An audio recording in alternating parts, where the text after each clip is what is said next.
This is our annual exhibition that we've been running for a number of years now, showing some of the dresses worn by winning Roses of Tralee going back to 1959.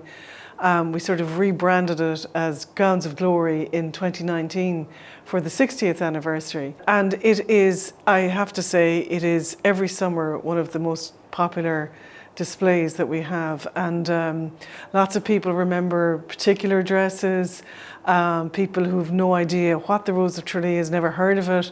Just everyone loves looking at frocks, basically. And clearly every dress here has a story behind it, so we might go through a few of them. Well, the first one here is the first one. It's the dress it's a replica of the dress worn by the first Rose of Tralee, Alice O'Sullivan. She was the Dublin Rose, but she was originally from Tralee. And her dress, this replica was made for the 50th anniversary. So it's important, it was important. She heard the dress was long gone at that stage. But the replica anyway is just lovely to have, and there's a lovely few bits and bobs to go with that. When Alice, when they got the replica made, then Alice donated a number of items in the case here as well. And this is what her original dress would have looked more like. You know, the bodice is just slightly different, and that dress was that doll was on the after Alice won in '59. Cable's toy shop in town, it got a doll, and they got a little dress made with the sash and the tiara and the whole works, and put the doll on display in the window.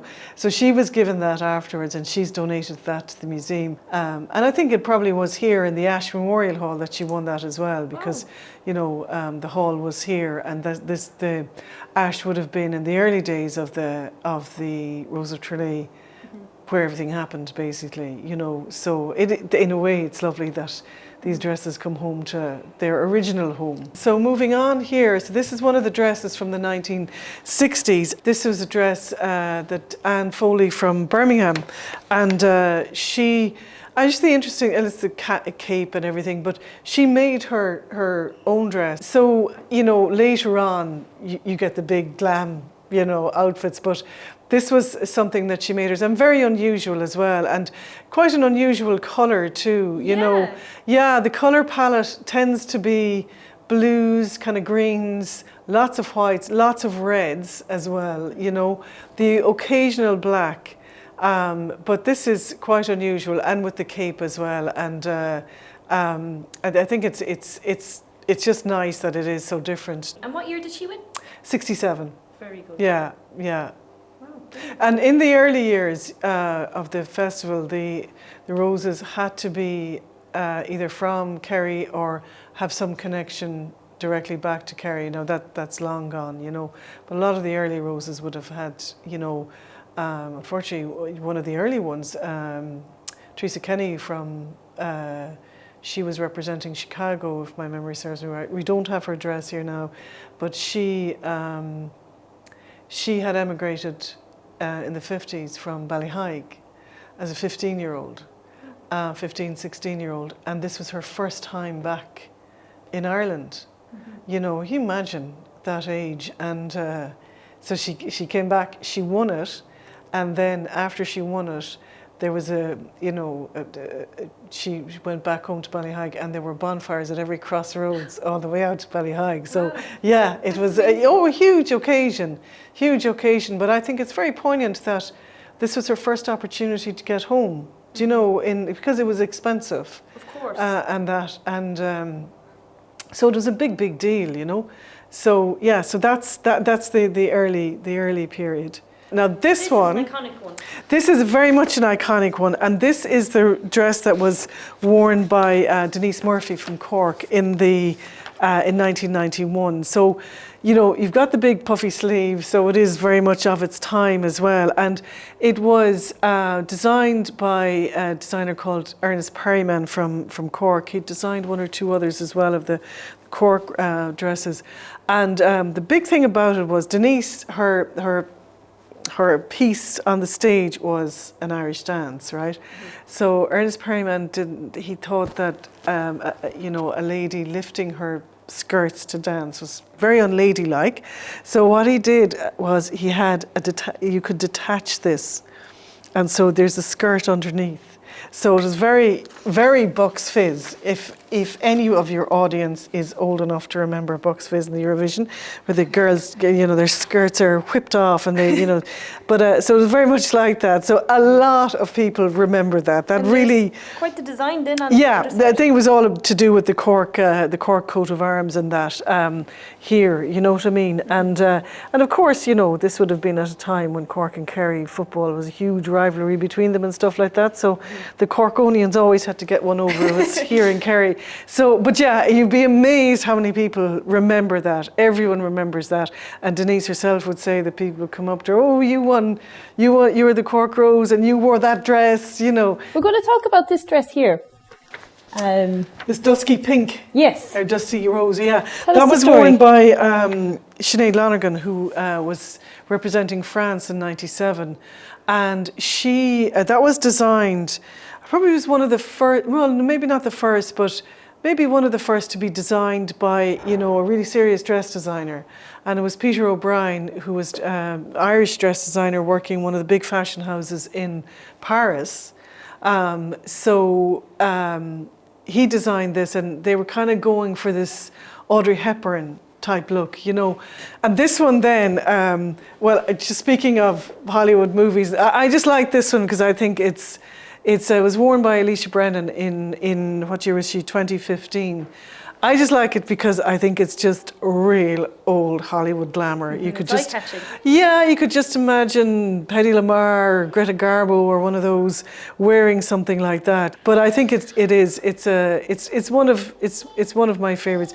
And then moving on, I suppose another one to point out here. Again, this is one going back to the 1960s. This is 68, and You wouldn't see it today. you wouldn't. Now, the interesting thing is, it was worn by Eileen Slattery, she was from Clare, but her sister bought it for her in Brown Thomas, and she didn't see it until she came to Tralee. So now again, you know what? It's probably a dress that looks a lot, could be very nice on. But yeah, it's one of those that maybe you're looking at it going, oh my God. And I think that's part of it as well, is that people have, just instant likes or dislikes. You go, oh my God, that's a horror, or oh my God, that's fantastic, or oh my God, I want that, that sort of stuff. That kind of reaction to the dresses. There's very little neutral responses in this room when people come in to have a look, This one, number 28, that's Lisa Murta she was from New York, 2007.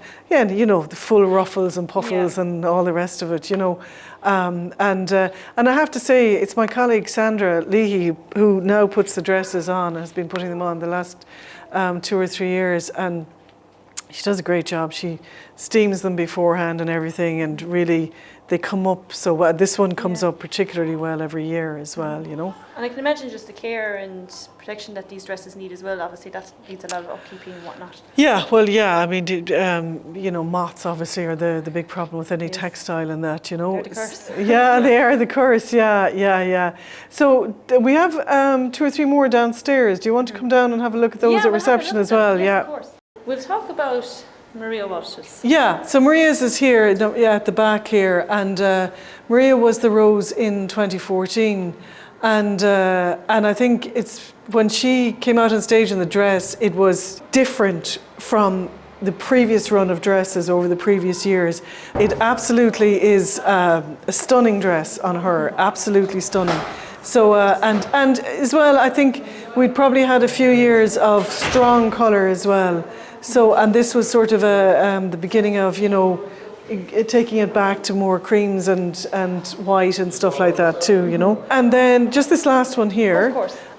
This was Kathleen Welsh, as I was saying, she was from Holyoke in 1970, and she made this as well. And so it's I suppose what anyone looking at it now will go, gosh, that's quite old-fashioned, but actually, the more you look at it, the more you think it's like something from a Jane Austen you know, well, a BBC dramatisation, you know, like Pride and Prejudice. Well, this dress was worn by Sinead Flanigan, who represented Limerick in 2019. And so because of COVID, obviously, she's still the reigning Rose because the festival, the competition hasn't been run since then. So I suppose if we started with Alice, you know, it's best to finish with Sinead. You know, the colour is absolutely stunning, and what Sinead told us was designed by Sharon Gregory. She's a Limerick lady based in Mallow, and I think she did a great job. And what Sinead says as well is that it was very comfortable to wear on the stage, and I mean that would be like so important as well, you know. And she said it looks quite a heavy dress, but she said it just flowed, you know, beautifully on the night and stuff like that. So yeah, I think it's a lovely one to finish with. So I think this is the thing, we'll all be wondering what this year's winning Rose is going to wear and what it will look like. Colour. What colour, what shape, what you know, what kind of style she's got. Sleeves, Sleeves, no sleeves, you know, all of that, backless, strapless, whatever, you know.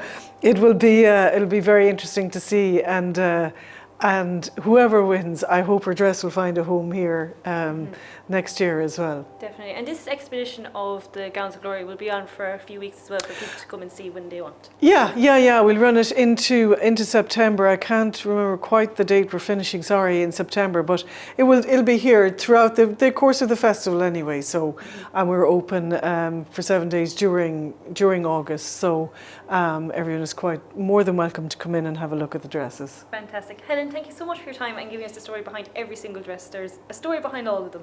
There is. Okay, Gaia, thanks for that. Thank you.